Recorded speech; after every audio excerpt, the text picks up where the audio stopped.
이 정도로 노래 한 곡지 따고요. 그 다음에 여기다 놔야겠구나. 지금 이제 면접 관련돼서 촬영 한번 해보려고요. 웹카메라로 촬영을 하는 거라 가지고 퀄리티는 개떡입니다. 보통 이제 면접을 우리가 이제 아무 말 대잔치로 인식하는 경우가 많죠. 그래서 아무 말이나 떠도 된다 이러는데 그 인식 때문에 그런지 몰라도 이제 면접은 이제 시뮬레이션을 되게 중시합니다. 근데 이제 면접이라는 거가 말 잘하는 사람 뽑는 거 아니거든요.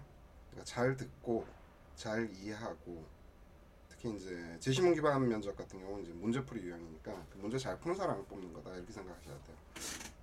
카메라 뒤쪽 지금 저기 역광이 들어온다 그래야 되나? 근데 어쩔 수 없어요. 뭐 지금 이 컴퓨터도 리소스가 부족해가지고 그냥 버벅버벅 되는 판이라서 일단은 이제 면접에서 보려는 건 어떤 논리적 사고력이에요. 그러니까 뭐 서류 기반 면접이든 재심 면접이든 마찬가지입니다. 특히 이제 재심 기반 면접이 실시되는 대학이 몇 군데가 있죠. 뭐 연세대, 고려대, 뭐 서울대도 마찬가지라고 할 수가 있고, 뭐 재심 기반의 문제풀이 유형인데, 뭐 그런 면접들에서도 서류 기반의 일반 면접이 같이 실시가 됩니다. 근데 이제 일반 면접, 서류 기반 면접은 이제 굉장히 개별적이죠. 그래서 이제 서류의 진실성 여부 확인 여기에 이제 초점이 맞춰져 있고 뭐 그 와중에 어떤 그 언어 표현 능력이라든가 논리적 사고력이라든가 뭐 질문 받으면 질문 답하는 역량 그런 것들이 이제 얘기가 될 거예요. 근데 이제 재시문 기반 면접은 모든 학생들에게 동일하게 적용이 되는 겁니다. 그 재시문 기반 면접의 한 사례로서 지금 제가 이제 뭐를 하려고 하냐면 연세대 거 작년 면접 문제를 좀 보여드릴게요. 고려대는 재시문이 좀 많고 굉장히 이제 선명하게 문제풀이 유형이라 가지고 이거는 이제 문제풀이로 하면 되겠구나 이렇게 이제 생각들을 하죠. 근데 연세대는 그렇게 좀 재시문이 짧아요. 짧다기보다 이게 재시문을 할 수가 없지. 그냥 조건을 준 거에 불과한 겁니다. 그러니까 뭐 일반 면접하고 별 차이 없어요. 그냥 뭐 학생부나 자소서 확인 말고 그냥 그 얘기하다 보면 티 나올 수 있는 어떤 조건을 제시하고 답해봐 하는 그런 거랑 비슷하다고 보시면 되는데 지금 우리 대한민국의 이제 면접 시장, 뭐 입시 시장이 다 마찬가지긴 한데 전부 다 뭐 다 평이한 문제다 이렇게 얘기를 하죠. 평이하다고 그렇게 말씀하시는 분들은 이제 지금 문제를 좀 풀어봐야지 풀어서 좀 올렸으면 좋겠어요. 우리 밴드에도 지난번에 이제 소개했던 문제니까 이제 기본적인 내용 그거 보시면 되고 아씨 참 위치 잡기가 좀 애매하네. 제가 이쪽으로 와야 되겠네요. 지금 이 이제 제가 쓰는 게 이제 곰 스튜디오로 하는데 쓰는 게 익숙하지 않아가지고 일단 제시문 좀 볼까요? 아래 두 그래프는 동아리 조모임 같은 집단 내부의 동질성이 의사소통 양상과 성과에 미치는 영향을 측정한 결과이다. 동질성은 구성원들 간의 성향이나 특성이 비슷한 정도를 뜻한다 하면서 그래프가 이제 이렇게 두 개가 나와 있어요. 왼쪽 그래프는 집단 내 동질성과 의사소통 양상에서 동질성이 높아질수록 반대 의견 제기 횟수가 줄어들고 있는 것을 보여주고 있습니다. 그 다음에 오른쪽 그래프는 집단 내 동질성이 높아짐에 따라서 그 작업 목표 달성률이 이제 증가를 하고 있는 양상을 보여주죠. 근데 특이한 사항이 있어요. 동질성 7일 때 달성률은 최대치에 이르고 일종의 극대점이죠. 그 다음에 훅 떨어지게 돼 있습니다. 이게 이제 그래프가 이제 독특한 건데 질문은 이거예요. 어떤 거냐면은 위 두 개의 그래프로부터 추론할 수 있는 내용은 무엇인가 이렇게 돼 있습니다. 그 다음에 문제 2는 위 결과를 바탕으로 이렇게 돼 있기 때문에 문제 1에서 추론한 내용을 바탕으로 얘기가 돼야 됩니다. 그래서 조모임이나 동아리 등의 성과를 높일 수 있는 방안을 제시하라. 이 부분은 이제 그 답변하는 학생들 개별적인 경험에서 나와야 되겠죠. 근데 문제 1이 어떤 추상적인 논리를 만드는 거라 그러면 문제 2는 그걸 구체적인 경험 사례로 얘기하는 것이다 이렇게 보시면 돼요. 자, 뭐 아까도 얘기했지만 이 문제에 대해 가지고 평이하다 그래프만 잘 쳐다보면 된다 이렇게 생각하고 뭐 그래프 기준으로 지금 뭐 하여튼 마음대로 답해봐라 뭐 이런 식의 얘기들이 많이 전개가 되는 것 같아요. 특히나 이제 이게 또 문과이과 공통 문제예요. 그래프가 있다 보니까 또 문과 있고 공통이고 이과 공통이고 그 다음에 또 소재가 뭐죠? 뭐 작업 목표 달성 이런 게 티 나오니까 뭐 경영 논리가 경영학에 뭐가 나오고 뭐 그러는데 이게 진짜 그러면 그렇게 답을 하면은 문제를 풀 줄 모르는 거예요. 이 문제는 이제 어떤 지원자 자체가 자기 어떤 경험에 맞춰서 어떤 그 말을 전개를 거예요. 하지만 그 말 속에 어떤 내용이 반드시 들어가야 됩니다. 그 내용이 들어간 형태의 언어가 진행이 되는 거 이렇게 이해하셔야 됩니다. 연세대는 항상 이런 스타일로 문제 됩니다. 이 문제 그렇게 쉬운 문제 아니에요. 자, 일단 그래프를 볼 때는 항상 특징점을 찾아야 돼요. 그래서 이제 두 개의 그래프를 이제 비교를 하는 것도 있지만 동시에 또 어떻게 하냐면 개별 그래프에서 어떤 그래프의 그 양상이 변하는 거 그걸 이제 봐야 되는데 일단 그래프 1 의사소통 양상 그래프를 잠깐 보면 특징이 있습니다. 집단 내 동질성이 3이 될 때와 1, 2일 때 갑자기 반대 의견 제기 횟수의 그 차이가 훅 떨어지는 게 보이죠. 그죠? 1일 때 반대 의견이 11개, 뭐 2일 때 10개라면은 3일 때 갑자기 폭이 어떻게 되죠? 7로 훅 떨어지는 거예요. 그 다음에 4일 때, 5일 때 요건 이제 반대 의견 제기 횟수가 같습니다. 근데 뭐 이제 줄어드는 양상에 그냥 그 어떤 그 경향에 그냥 집어 넣어 버릴게요. 그러게 되면은 3부터 7까지는 동질성 3부터 7까지는 그 줄어드는 반대 의견 줄어드는 제기 횟수가 이렇게 스무스하게 내려간다고 보셔야 돼요. 그러다가 8에서 어떤 일이 벌어지죠? 또 훅 떨어지는 양상이 벌어져요. 7일 때 집단 내 반대 의견 제기 횟수가 4이었는데 8일 때 어떻게 되죠? 하나로 뚝 떨어집니다. 그리고 9일 때는 어떻게 됩니까? 반대 의견 제기 횟수가 이제 없어져 버리는 거죠. 또 이런 걸 가지고 또 설명을 할 때 뭐 민주적 의견이 사라지고 독재가 시작이 됐다 뭐 이런 식의 얘기도 할 수 있는 거고 근데 여튼 이제 중요한 건 이제 그래프 양상 보는 거고 그 다음에 오른쪽 그래프도 좀 보세요. 그 집단 내 동질성이 증가함에 따라 어떤 양상이 벌어지냐면은 뭐 아까 이제 대충 봤었던 건데 이제 성과 달성률인데 이 3하고 3에서 독특함이 드러나요. 그러니까 집단 내 동질성이 1, 2일 때보다 3이 되는 순간 갑자기 어떻게 되죠? 달성률이 훅 올라가게 돼 있어요.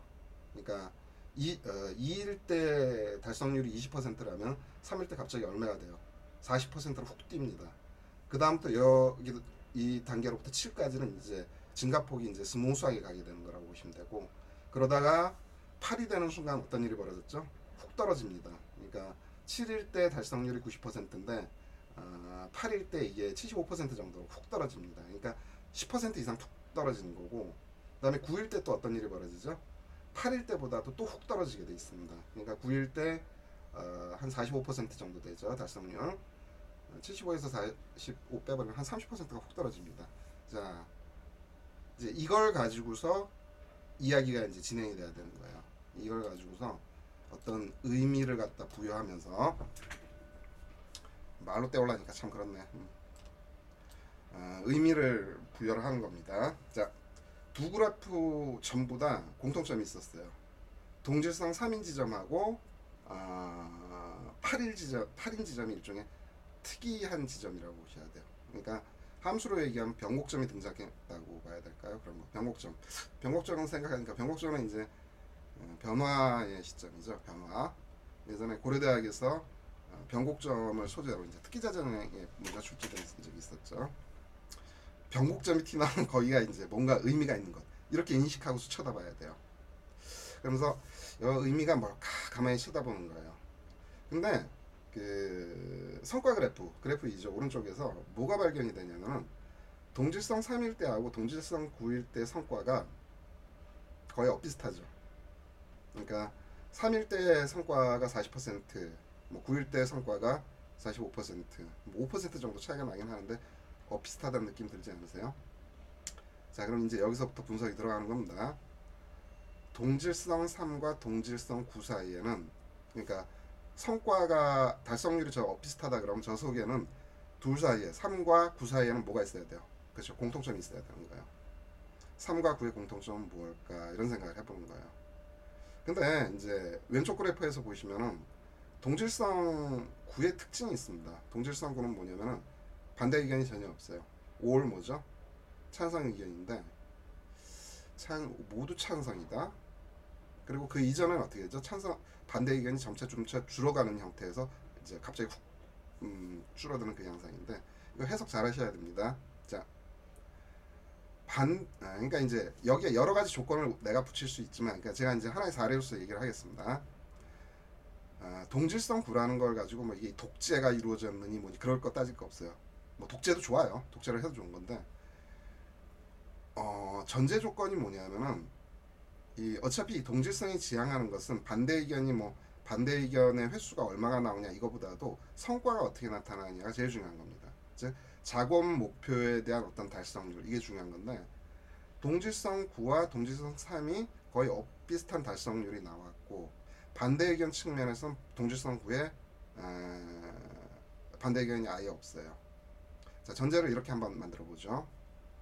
그러니까 뭔가 하나를 내가 한번 전제로 찝어 보는 거예요. 그래서 이 전제가 다른 것을 해석할 때 맞아 떨어진다면 그 전제 그대로 가는 겁니다. 그게 이제 논리가 진행이 되는 거예요. 자, 동질성 9를 어떻게 생각하냐면은 반대 의견이 없다. 작업 목표에 대한 인식을 전부 다 긍정을 해버리는 거예요. 우리가 이제 저산으로 가야 돼라는 어떤 작업 목표가 있다고 하면은 동질성 9단계에선 그거에 대한 어떤 반대 의견 없이 전부 다 그것을 동일하게 인식하고 글로 움직이는 겁니다. 중요한 건 뭐냐면 이 집단 구성원들이 뭘 해버린 거죠. 동질성 9일 때는 그 인식이 다 같이 이루어진 것이다. 이렇게 볼 수가 있어요. 그러면은 비슷한 달성률이 나오는 동질성 3은 뭘까? 이렇게 한번 해석해 볼까요? 동질성 3일 때는 작업 목표에 대한 인식이 시작이 되는 것, 이렇게 보면 어떨까요? 그러면 재밌는 해석을 할 수가 있게 돼 있어요. 동질성 1하고 2는 뭐죠? 작업 목표에 대한 어떤 공동적인 인식이 전혀 없는 거예요. 그러니까 진짜 무분별한 아무 말 대잔치가 일어나기 때문에 반대 의견도 아주 제각각인 반대 의견들이 마구 쏟아지는 그런 상황이라 볼 수 있을 거예요. 하지만 동질성이 3이 되는 순간 작업 목표에 대한 인식이 전부가 다 이루어진 거예요. 인식이 이루어진 거예요. 그렇다고 해서 이 인식이 이루어졌다는 의미지 이게 그 작업 목표에 대해서 난 올 찬성이야 이건 아니에요. 인식은 되어 있는 상황. 자, 그럼 이제 어떻게 될까요? 반대 의견이 무분별해질까요? 방향성을 갖는 반대 의견이 될까요? 그렇죠. 방향성을 갖는 반대 의견이 되겠죠. 자, 그렇기 때문에 뭐냐면 3인 순간부터 작업 목표에 대한 인식이 이루어졌고, 그와 동시에 뭐가 되는 거냐면 동질성이 커질수록 어떻게 할 수 있냐면 반대 의견들이 줄어들어요. 이 말은 뭐죠? 반대 의견이 줄어든다는 것은 집단 내에서 뭐가 이루어지는 걸까? 서로 다른 의견들끼리 서로, 그렇죠, 타협이 되면서 일종의 비판적 수용이 일어나는 거예요. 그러니까 반대 의견은 줄지만 대신에 작업 목표에 대한 인식이 있는 상황에서의 반대 의견이기 때문에 이것은 합리적 대안으로 만들어지는 것들일 거예요. 그러면서 점차적으로 어떻게 되는 거죠? 제일 효율적인 어떤 의견들을 찾아가는 그런 과정이 언제까지 이루어진다? 7까지 이루어진다. 이렇게 보시면 되는 거예요. 그렇기 때문에 7일 때 여기는 뭐냐면 이제 작업 목표에 대한 인식 기반 하에 합리적 그 비판적인 어떤 그 수용들도 이루어졌고, 그다음에 이 의견들이 반대 의견이라 할지라도 이게 뭐냐면 그냥 전 쓰잘데없는 의견이야 이런 게 아니라 의미가 있는 반대 의견일 거예요. 그렇기 때문에 어떤 게 가능할 것이냐면 뜻밖의 상황, 즉 위기 상황이 이 집단에 들어올지라도 반대 의견 중에는 뭐가 있을 수 있냐? 대안으로 제시됐던 것이 있을 거라고. 그러니까 달성률을 어떻게 만들어낼 수 있죠? 7까지 만들어낼 수가 있는 거예요. 그러니까 저산으로 올라가는데 반대 의견 중에 그러니까 무분별한 반대 의견은 이런 거겠죠. 그러니까 동질성 1, 2단계에서는 저산으로 올라가야 되는 인식이 전혀 없으니까 그냥 나는 저기 왼쪽으로 갈래, 너는 오른쪽으로 갈래, 나는 아래로 갈래, 너는 위로 갈래, 뭐 이런 식의 의견들이 막 무분별하다가 산에 올라가기 위한 우리가 해야 되는 게 뭐지? 산 정상에 올라가야 되는 거야. 자, 그럼 뭐죠? 방향이 설정이 된 거라. 그럼 이제 반대 의견들이 뭐가 되는 거냐면 의미 있는 반대 의견이 되는 거야. 저 산으로 올라가기 위해서는 여기 있는 산길을 그 왼쪽 산길을 타고 갈까, 오른쪽 산길을 타고 갈까, 뭐 가운데 길을 갈까, 아니면은 길을 타지 말고 저기 저 계곡이 있는데 계곡을 넘어서 갈까, 이런 식의 어떤 반대 의견들이 있을 거라고요. 그 중에서 타협이 되면서 반대 의견의 수는 줄어들고 최적화되는 어떤 길을 찾아냈을 거라. 근데 그 와중에도 그 반대 의견들 중에는 그 최적화됐던 길이 만약에 태풍으로 무너져 버렸어요. 그럼 하필이면 나왔던 반대 의견 중에 뭐가 있을 수 있는 거죠? 그 가기로 했던 그 길을 다른 쪽도 좋은 의견이야 있을 수 있는 거야. 그러니까 그쪽으로 갈 수 있어야 돼 했던 대안들이 있었다고. 그래서 어떤 게 가능해진 거냐면은 성과 달성률이 7일 때, 동질성 7일 때 최대치가 돼버리는 거예요. 자, 문제는 이제 8이 됐을 때요. 동질성 8. 자, 이제는 이걸 이렇게 해석하면 되겠죠. 반대 의견은 계속 줄어듭니다. 자, 이제부터는 뭐냐면 8일 때는 그 여러 가지 경우에 대한 대안으로서의 반대 의견이 줄어들어 버리는 거예요. 그럼 그렇게 되면 진짜로 뜻밖의 위기상, 이 뭐 태풍이 와서 길을 끊어버리는 상황이 아니라 뭐 예를 들면 벼락이 집중적으로 떨어져가지고 길을 끊고 그냥 홍수로 물이 넘치는 이런 상황에 대해서는 대안을 가지고 있었지 못했던 거예요. 그러니까 8부터 어떻게 되는 거죠? 달성률이 떨어진다. 이렇게 해석하면 괜찮죠. 자, 9인 상황은 문제가 뭐냐면은 아예 반대 의견이 없는 거예요. 이것은 뭐로 해석하면 되냐면 대안 자체도 동시에 아예 없어져 버렸다는 소리예요. 그러니까 오로지 우리는 저 산으로 갈래? 자, 눈에 보이는 이 산길로 갈까? 그래, 이 땅 전부 다 이 길로 가자 하다가 뭔 일이 벌어지죠? 태풍이 오고 홍수가 나고 이런 상황을 겪었을 때 대안이 없으니까 어떻게 돼버린 거죠? 그냥 몇 퍼센트요? 한 45% 정도의 달성률을 올린 것이다. 이렇게 추론하면 이야기가 아주 아름답게 만들어지죠. 그죠? 우리 밴드에 그 지난번에 올렸던 게 있으니까 이제 그거를 한번 세세하게 읽어보시면 좋습니다. 자, 면접이라는 게 아무 말 대잔치가 아닙니다. 그냥 평이하다 이렇게 말할 내용이 아니에요. 어떤 형태로 그러니까 제가 지금 얘기는 산으로 올라가는 것으로 얘기를 했지만 산이 아니라 그림 집단이 어떤 뭐 벽화를 그린다든지 아니면 집단이 어떤 운동에 참여해서 운동 경기를 다른 집단과 한다든지 이런 여러 가지 경우의 상황들인데 그 상황을 염두에 두고 뭐냐면 동질성 3의 의미를 분명히 해야 됩니다. 동질성 3의 의미는 동질성 9에서 가져올 수 있는 거예요. 이걸 가지고서 어떤 이야기가 만들어지는 것입니다. 그냥 이런 의견 제안 이런 거 없이 그냥 뭐 그래프가 좀 왔다리 갔다리 합니다 이런 식의 뭐 아무 말 대잔치 하시면 그냥 아웃이라고 보시면 되는 거고요. 연세대는 항상 그래프 문제가 나왔는데 이 그래프들의 특징이 있었어요. 어떤 거냐면은 뭔가 변곡점을 가지고 있었던 그 그래프들이라는 거 그거 해석해야 되는 겁니다. 그리고 그 해석 속에서 논리적 사고가 평가가 된다 이렇게 이해하시면 될 겁니다. 자, 그러면 제가 이 정도로 마무리 짓도록 하겠습니다. 감사합니다.